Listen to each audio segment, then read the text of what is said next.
সারা দেশ বিএনপির বিরুদ্ধে ফুঁসে উঠেছে এবং এইটা একটা অনিবার্য সংঘাতের দিকে অগ্রসর হইতেছে। আমি গত পরশু একটা ভিডিওতে দেখাইছিলাম যে টিনের সালে কাউয়া তারিক জিয়া বলে মিছিল, দেখেন আর একবার।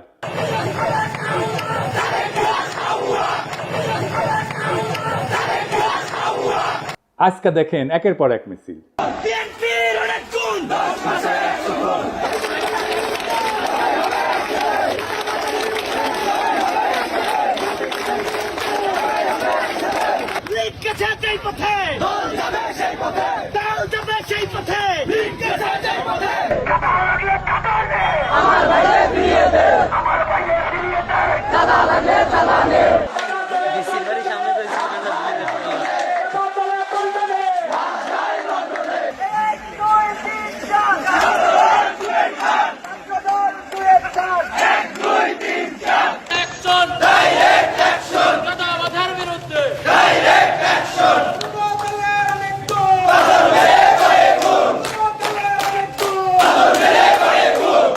বিএনপির ব্যানার নামায় ফেলতেছে তরুণেরা, দেখেন।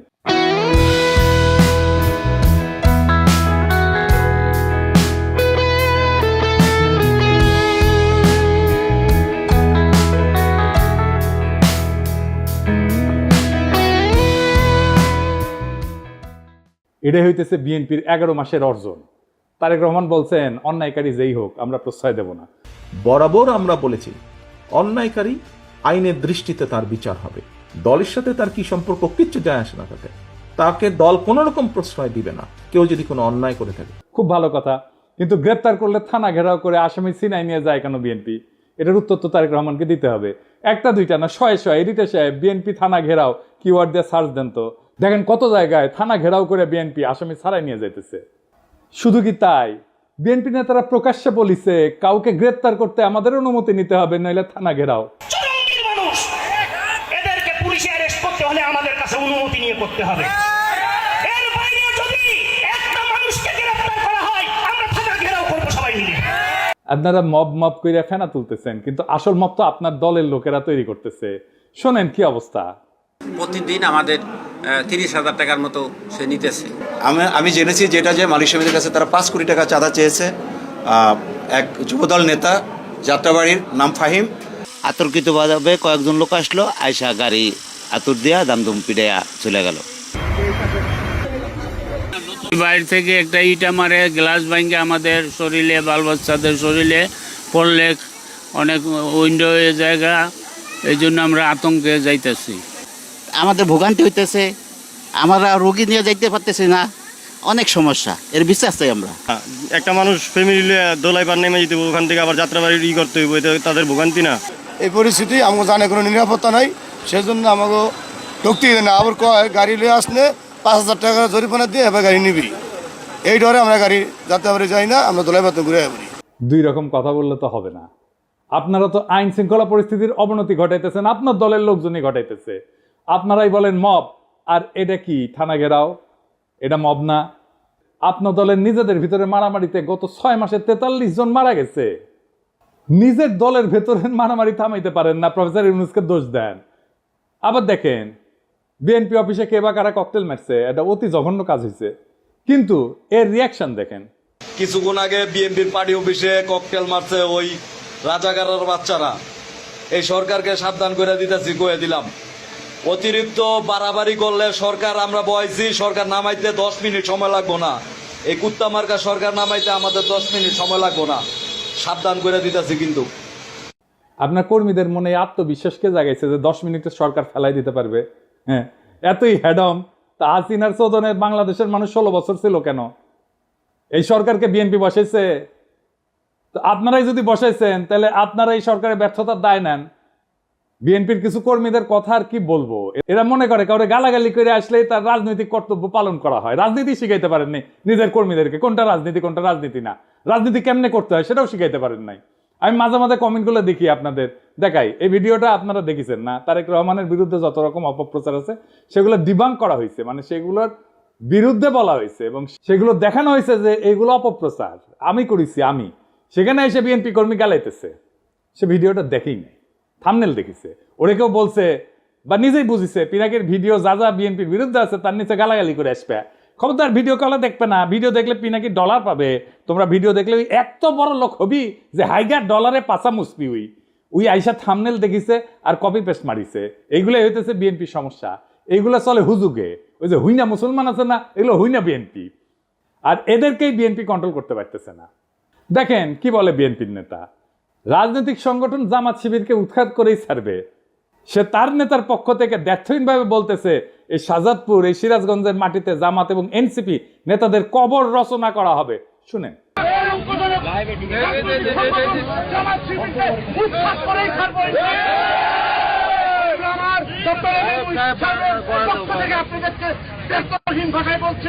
এই শাহজাদপুর, এই সিরাজগঞ্জ, বাংলার মাটিতে জামাত এবং এনসিপি নেতাদেরকে কবর রচনা করা হবে। এর নাম হইতেছে আমির হোসেন সবুজ, সাংগঠনিক সম্পাদক শাহজাদপুর উপজেলা বিএনপি। আবার দেখেন তারেক জিয়াকে নিয়ে সন্তান মন্দ কথা বলছে, তাই ছাত্রদল নেতা সদল বলতে যায় বৃদ্ধ পিতাকে শাসাইতেছে। সকাল 10টা পর্যন্ত সময় বেঁধে দিচ্ছে, এর মধ্যে ক্ষমা না চাইলে যে জায়গায় পাই আমরা বিচার করব বলে হুমকি দিচ্ছে। শুনেন, বাড়িতে থাকে না, আপনার মাস্টার মানুষ, আপনারা সম্পূর্ণ শ্রদ্ধা দিয়ে গইতেছি। হ্যাঁ, এই যে আপনার মাস্টার, আপনি মাস্টার, আপনার ছেলে তারেক রহমানের গালিগালাজ করে, তারেক রহমানের এই ছেলে, এটা কাকা আমি আপনারা বলবো। আচ্ছা কাকা, আপনি 80 সালে বিএনপি করেন, আমার বাবা আমলি করতো, সমস্যা নাই, কিন্তু তারেক রহমানের নামে যে এই ধরনের কথাবার্তা গুলো লেখে, তখন আমরা তো মনে করেন যে আল্লাহ নবীর করে তারেক রহমানের মানি, বাপদাদা যাচ্ছে বেশি মানি। এমন বিষয়টা হয়েছে গিয়া উনি তো কোনো অপরাধ করে নাই, ওনারা এই যে গালিগালাজ করেছে বললো যে আমি একটা কথা শুনেন, আপনার ছেলেরে ফোন দা কইবেন যে সুলতানের রায় ছিল কালকে সকাল 10টার মধ্যে তার টাইম, কালকে 10টার মধ্যে হ্যাঁ যাতে ফেসবুকে যেটা লেখছে এটাতে কয় যে ভুল করছে, ভুল স্বীকার করে কাকা। যদি ভুল স্বীকার না করে এর বিচার কিন্তু আমরা মনে করেন যেই জায়গায় পাই আমরা বিচার করে দিব কাকা, যদি আমরা ব্যর্থ হন কাকা। আর বৃদ্ধ পিতা হাত জোর করে ভয়ে কাঁদতে শুরু করছে, বারবার বলতেছে সন্তান ক্ষমা চাইবে। যে নেতায় কাণ্ড ঘটেছে সে বারবার বলছে যে সে এর কারণে সে বহিষ্কার হইতে পারে, কিন্তু এতে তার কিছু যায় আসে না, কারণ জানে বহিষ্কার হইলে তার দল বহিষ্কার প্রত্যাহার করবে আমাদের অগোচরে। এটা সময়ের ব্যাপার, বহিষ্কার কাগজের ব্যাপার। এইবার শুনেন, এটা আমি লাইভে আছি কাকা, একদম মনে করেন যে সারা বাংলাদেশে দেখতেছে আমার নেতা একটা মানুষ দেখতে পারে, আমার বহিষ্কার করতে পারে, আমার কোনো আপত্তি নাই। যাই হোক, বিএনপি মানে শুধু এরা না, এর বাইরেও বিএনপি আছে, আর তারাই মেজরিটি যারা সত্যিকার অর্থে শহীদ জিয়ার আদর্শ আর খালেদা জিয়ার উত্তরাধিকার বহন করতে চায়। তাদের অনেকেই আমাকে গত ভিডিওর পরে ফোন দিছে, বিএনপির নানা পর্যায়ের নেতাকর্মীরা। অনেকে বলছে যে ভাই দিন শেষে আপনি ইলিয়াস আর কনক মিলা বিএনপির ড্যামেজ কন্ট্রোল করলেন, এখন অনেক পোস্টে হোস্টাইল রিয়াকশন কমেন্ট অনেক কমছে। অনেকে বলছে যে কাজটা ভালো করেন নাই, বিএনপিকে রক্ষা করতে যাইয়া। আমি আসলে বিএনপিকে রক্ষা করতে যাই নাই, দেশের স্বাধীনতা সার্বভৌমত্ব রক্ষা করতে গেছি। আর বিএনপির ভুলগুলো ধরায় দেওয়া থেকে আমি সইরে আসি নাই। এখন কইবেন বিএনপিকে রক্ষা করলে বাংলাদেশের স্বাধীনতা সার্বভৌমত্ব, দেশের স্বাধীনতা সার্বভৌমত্ব কেমনে রক্ষা হয়? আসেন এটা না বুঝে দেখি বিএনপির সাথে স্বাধীনতা সার্বভৌমত্ব কেন যুক্ত।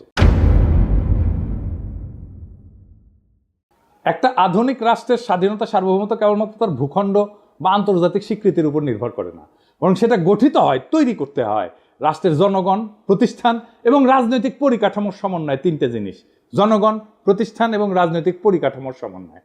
এই কাঠামোর কেন্দ্রে অবস্থান করে রাজনৈতিক দলগুলা। রাজনৈতিক দল কেবল রাষ্ট্র ক্ষমতার প্রতিযোগী না, তারা রাষ্ট্রীয় কর্তৃত্বের সামাজিক অনুমোদনের ধারক, জন অভিপ্রায় প্রকাশের মাধ্যম এবং রাজনৈতিক স্থিতিশীলতার একটা মৌলিক স্তম্ভ।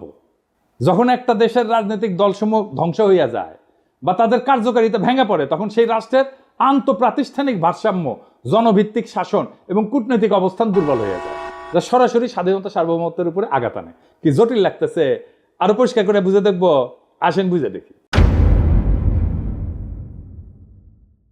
রাজনৈতিক দল কিভাবে গণ অনুমোদনের একটা সাংগঠনিক রূপ। রাজনৈতিক দলগুলো একটা দেশের জনমতের প্রাতিষ্ঠানিক কণ্ঠ। দলীয় রাজনীতির মাধ্যমেই জনগণ রাষ্ট্র ক্ষমতায় অংশ নেয়।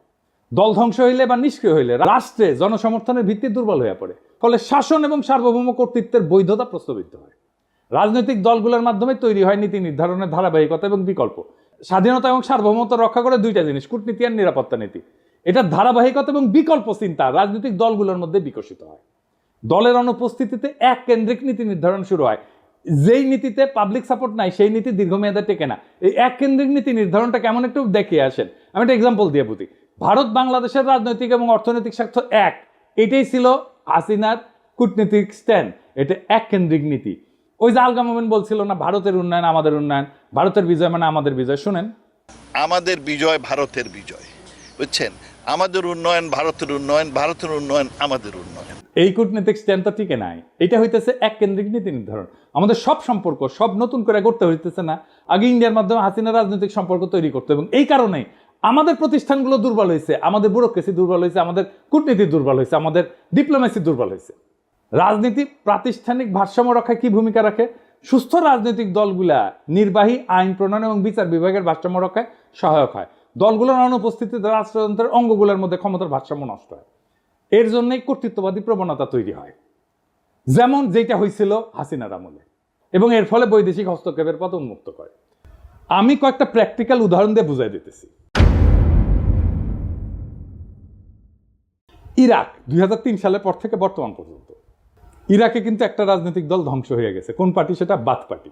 এটা পতনের পর যে রাজনৈতিক শূন্যতা তৈরি হয়েছে, পশ্চিমা শক্তি নির্বাচন ব্যবস্থা চাপাই দিল, নিরাপত্তাহীনতা এবং জাতিগত বিভাজন রাষ্ট্রের ভিতরে সার্বভৌমত্ব কর্তৃত্বকে দুর্বল করে দিচ্ছে, আর রাষ্ট্র হিসেবে দাঁড়াইতে পারতেছে না ইরাক। জাস্ট বাথ পার্টি নাই জন্য, যত খারাপ পার্টি হোক। লিবিয়া গাদ্দাফি শাসনের পরে যে রাজনৈতিক শূন্যতা তৈরি হয়েছে, গাদ্দাফির যে পলিটিক্স ছিল সেই পলিটিক্সটাকে পূরণ করতে পারে না। তাই দেশটাতে মিলেশিয়া, বিদেশি হস্তক্ষেপ প্রধান নিয়ন্ত্রক শক্তি হয়ে উঠছে। রাষ্ট্রের সার্বভৌমত্ব আজও পুনঃপ্রতিষ্ঠিত হয়নি। আবার দেখে আফগানিস্তানে মার্কিন দখলদারির সময় তারা তো সাহায্য দিয়েছে প্রচুর, নানা ধরনের কনসালটেন্সি দিয়েছে, মেলা মানুষকে শাসন ক্ষমতায় বসাইছে, নানা শক্তিকে ক্ষমতায় বসাইছে, কিন্তু দেশটা শান্ত হয় নাই, দেশের প্রগতিও হয় নাই, কারণ রাজনৈতিক শূন্যতা ছিল। রাজনৈতিক শূন্যতা থাকলে সেই দেশ যে আগায় না, তালেবান পূর্ব আফগানিস্তান তার প্রমাণ। এখন আগাইতেছে না, এখন আগাইতেছে। কেন আগাইতেছে? কারণ এখানে পলিটিক্যাল ভ্যাকুয়ামটা নাই, আর পূরণ হয়ে গেছে। এটা নিয়ে একাডেমিক অনেক আলাপ আছে, আসেন সেই আলাপগুলো একটু এক এক করে দেখি। গামসির একটা হেজিমনির ধারণা আছে, আমি অনেকগুলো এপিসোডে এটা বলছি।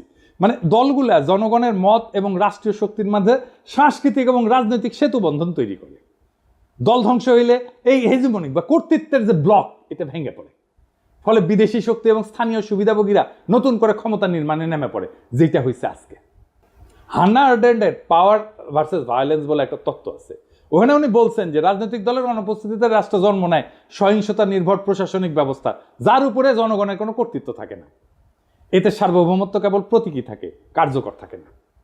আর একজন দার্শনিক আছে ম্যাক্স ভেবার, এটা ওয়েবার বলে অনেকে, এটা উচ্চারণ আসলে ভেবার। তার একটা লেজিটিমেসি এবং অথরিটি বা কর্তৃত্বের বৈধতার তত্ত্ব আছে। উনি বলছিলেন যে একটা রাষ্ট্র কেন চলতে পারে, কেন মানুষ শাসকের কথা মেনে চলে, সেটা বোঝার জন্য আমাদের দেখতে হবে কর্তৃত্বের বৈধতা কোথায় থেকে আসে। উনি বলছেন যে 3 ধরনের শাসন থেকে কর্তৃত্বের বৈধতা আসে।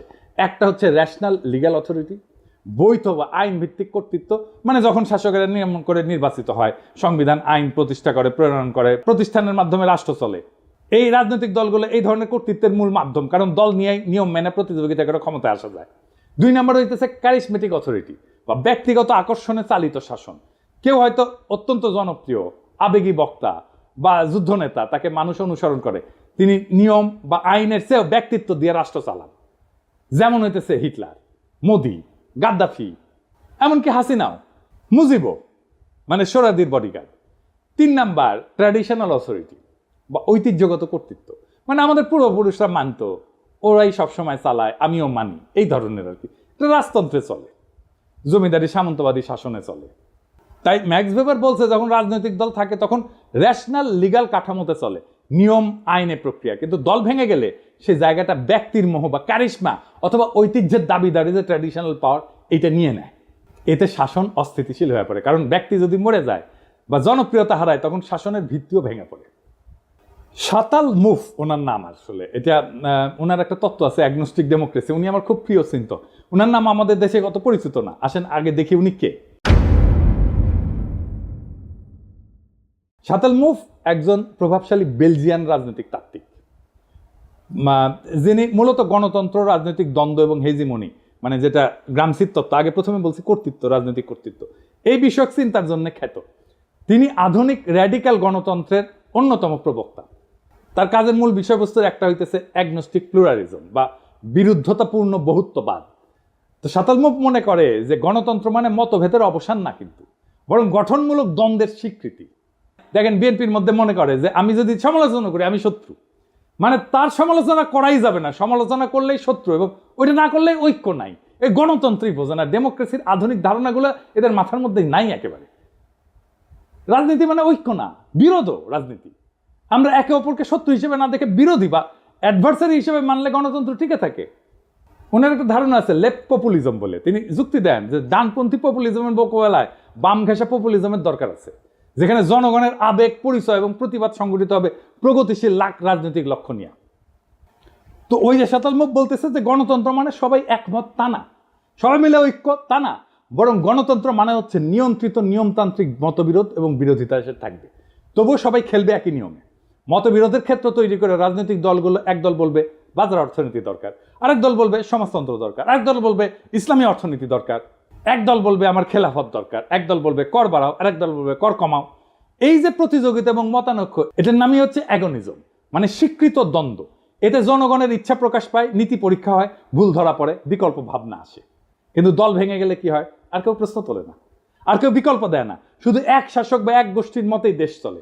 এটাকে বলা হয় ওয়ান কালার অথরিটারিজম, বা এক রঙের এক চিন্তার একচ্ছত্র শাসন। তখন রাষ্ট্র আর গণতান্ত্রিক থাকে না, হয়ে ওঠে এক পেশে আদেশের কারখানা। তাই রাজনৈতিক দল ধ্বংস হওয়া মানে কেবল একটা সংস্থা বিলুপ্ত হওয়া না, এটা রাষ্ট্রের গণতান্ত্রিক কাঠামোর অন্তঃসার শূন্য হয়ে যাওয়া, জনগণের প্রতিনিধির কণ্ঠ নিঃশেষ হয়ে যাওয়া এবং রাষ্ট্রীয় পরিসরে শূন্যতার সৃষ্টি হওয়া, যা বিদেশি শক্তি স্থানীয় শোষক শ্রেণীর হাতে রাষ্ট্রীয় নিয়ন্ত্রণের রাস্তা উন্মুক্ত করে দেয়। তাই স্বাধীনতা, সার্বভৌমত্ব রক্ষায় রাজনৈতিক দলের বহুত্ব, কার্যকারিতা এবং গণভিত্তি অপরিহার্য। এবার প্রশ্ন উঠতে পারে, বিএনপি কি দায় নাই এই ধরনের ঘটনা ঘটায়? অবশ্যই আছে। বিএনপি বলতেছে তার দলের এই বেপরোয়া লোকদের ঠেকানোর জন্য রাষ্ট্র ক্ষমতায় যাওয়া দরকার। অদ্ভুত কথা, এই তত্ত্ব দিতেছে বিএনপির লোকেরা। বিএনপি কিন্তু এই কাজ করতে গিয়ে জন্ম দিয়েছিল র্যাব, নিজের দলের গুন্ডাদের সামলাইতে পারতেছিল না, তাই র্যাব বানাইছিল। বিএনপির এইসব সোকল্ড ইন্টেলেকচুয়াল ইনফ্লুয়েন্সারদের সাথে কথা বলতে যাওয়াটাও একটা যন্ত্রণা। খোদা তাআলা আমার এমনই কপাল দিচ্ছে যে নিরেট মূর্খ, প্রফেশনালি আনসাকসেসফুল লোকগুলার রেফারেন্স দিতে হয়, একেবারে মূর্খ, কিছু জানে না। ইলিয়াস আমার উপরে খুব খেপা, এই জন্যে খুব চেতিছে। ইলিয়াস কয়, দাদা আপনি এইগুলারে কেন মেনশন দেন? ওদের জীবনের সবচেয়ে বড় পাওয়া পায়ে গেছে, কিন্তু এইগুলো গুরুত্বপূর্ণ, কারণ এরা যে কি মাল সেটা বিএনপির কর্মীদের বোঝা দরকার। তো কারণ বিএনপির কর্মীরা তো ওদের দিকে তাকায় থাকে, ওরা কি লেখে দেখে এবং সেটা অনুযায়ী কাজ করে। তো বিএনপির কর্মীরা বুঝবে না যে সে কাকে ফলো করতেছে, তাকে কে ইনফ্লুয়েন্স করতেছে, সেটা দেখবে না, দেখার দরকার আছে তো ইলিয়াস। তাও আসেন আমি বিএনপি ওয়ালাদের দেখাই, দেখানো দরকার। এটা আমি এইভাবে সব কয়টার বিএনপির অনলাইন কুতুবদের দেখাবো। একটা মানুষ দুনিয়ার জন্য কতটা ইউজফুল এটা বোঝার জন্য আপনি দেখবেন তারে কেউ রিক্রুট করছে কিনা, তাকে কেউ চাকরি দিচ্ছে কিনা, তারে কেউ বেতন দিয়া পালে কিনা, সে কি কাজ করে, কি কাজ করে খায়, পেট চালায় কি করে, তার সাথে প্রফেশনালি কে কানেক্টেড, এটা পাবেন আপনি লিঙ্কডইনে। আমি নিজেও একটা ঠাপ খায় এটা শিখেছি। করে আমার কাছে দাবি করেছিল একজন পিএইচডি আর ইউনিভার্সিটির টিচার, তো ওই লিঙ্কডইনে গেলে কলে আমি বুঝবার পারলাম যে ওই ক্যাঙ্কা পিএইচডি আর ক্যাঙ্কা ইউনিভার্সিটির টিচার। তো বিএনপির এই অনলাইন কুতুব লোকে বলে বিরিয়ানি আলম, কারণ বিরিয়ানির দোকান থেকে টেকা নেয়, সে দাবি করে সে মার্কেটিং করে দিছে, তাই টেকা নিছে, ফেয়ার এনাফ। কিন্তু কামটা করে কি, যে এটা কি কোথায় রিক্রুট করে, ওটা ওটি আছে, হ্যাঁ, একটা কনস্ট্রাকশন সার্ভিস দেয়, এরকম কোম্পানিতে কাজ করে। কি কনস্ট্রাকশন সার্ভিস দেয় সেটা হইতেছে সে কোম্পানির নির্মাণ সামগ্রী পরীক্ষা করে, যেমন কংক্রিট, অ্যাসফল্ট, মাটি, এগুলোর গুণগত মান নিশ্চিত করে।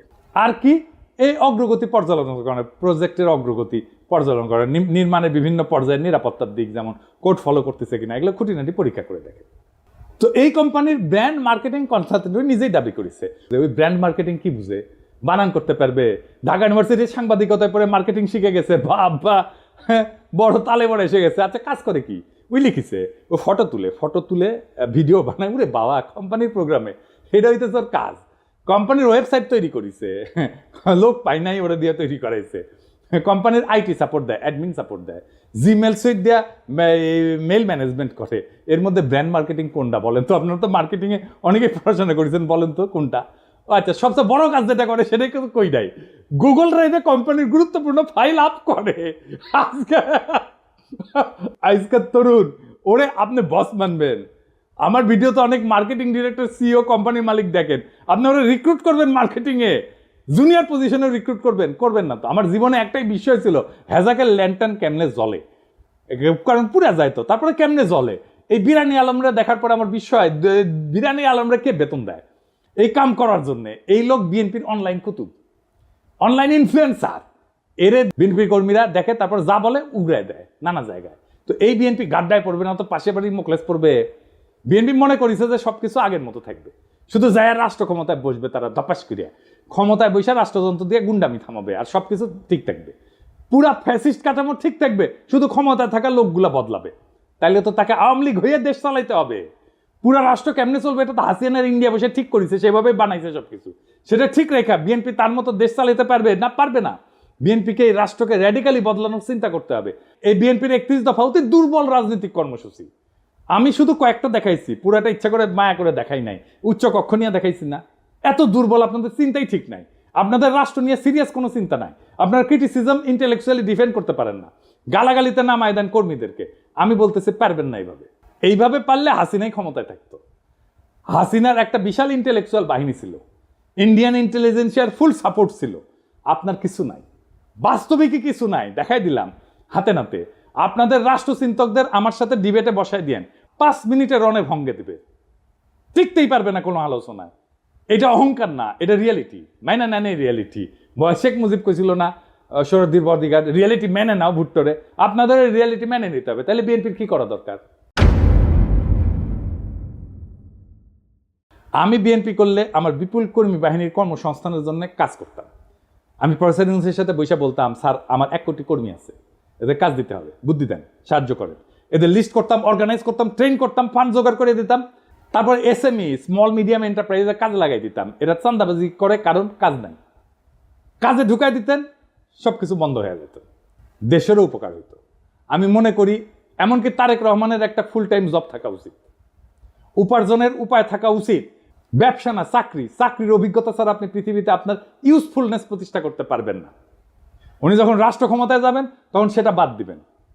মানুষ যদি দেখে উনি কিছু করেন না, তাহলে রাজনীতি করেন, তাহলে মনে হবে যে আমিও রাজনীতি করব, কিছুই করব না। এবং মানুষ কি মনে করে আসলে আপনাদেরকে, পলিটিশিয়ানদেরকে মনে করে আপনারা চান্দা দিয়ে চলেন। এটা আমার কথা না, একদম জনগণের কথা। আমি দেখাই দিতেছি, শুনেন, দেখেন কি বলে।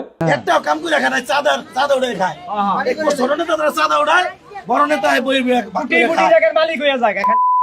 সব নেতা চলে 4,000 টাকা দিয়া।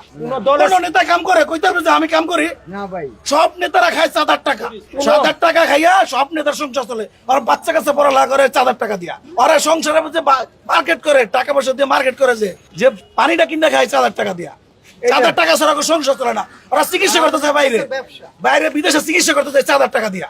আপনি খোঁজ নিয়ে দেখেন, যত বড় নেতা হোক এই 4,000 টাকা খাইয়া নেতামি করে।